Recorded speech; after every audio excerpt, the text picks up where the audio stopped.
A highly anticipated government report on UFOs spotted by military pilots reveals that there have been close encounters, but we're still no closer to an answer of exactly what kind of encounter.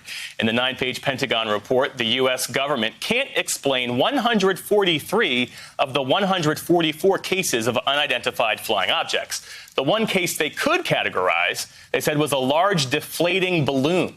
Now, the report doesn't mention aliens, but it does confirm that those pilots definitely saw something.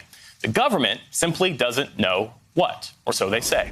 Joining me is Gideon Lewis-Krause, who is a staff writer for The New Yorker, also an MSNBC contributor. So, Gideon, this government report says basically that unidentified flying objects, for right now at least, are still unidentified. What did you make of this report?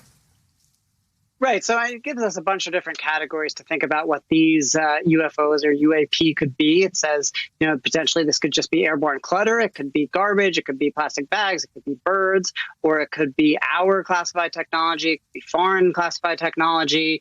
Or it could be, there's this broad catch-all bin of other. And that's, of course, what people are fixated on is what does other mean?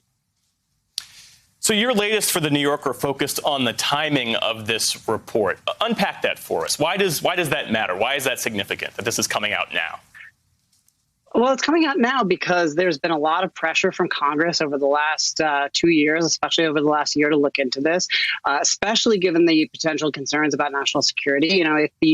If there is some alarming, prosaic explanation for these, if this does represent some foreign drone technology, clearly there would be serious implications.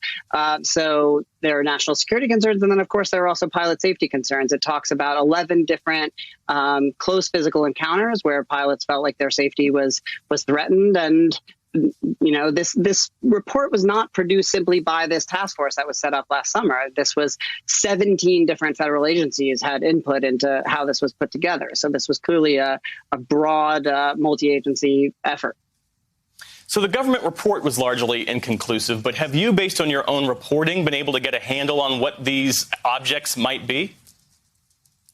I wish I knew. I mean, it seems like nobody has a very good idea. I mean, obviously, the expectation is that of these 143 unresolved reports, presumably the bulk of them have some kind of mundane explanation. But the question is really getting to the 18 reports that they describe, or 18 incidents, rather, that they describe in this, that at least in theory, could be showing characteristics of flight maneuverability that we have a difficult time processing.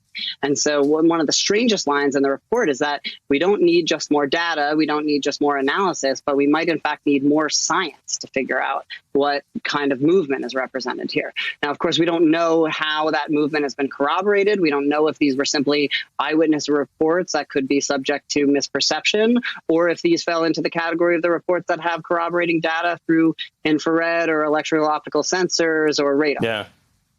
All right. So suffice it to say, there are more questions than answers on this question of what these flying objects happen to be. Gideon Lewis-Krause, appreciate your time as always. Thanks, Jeff. Thanks.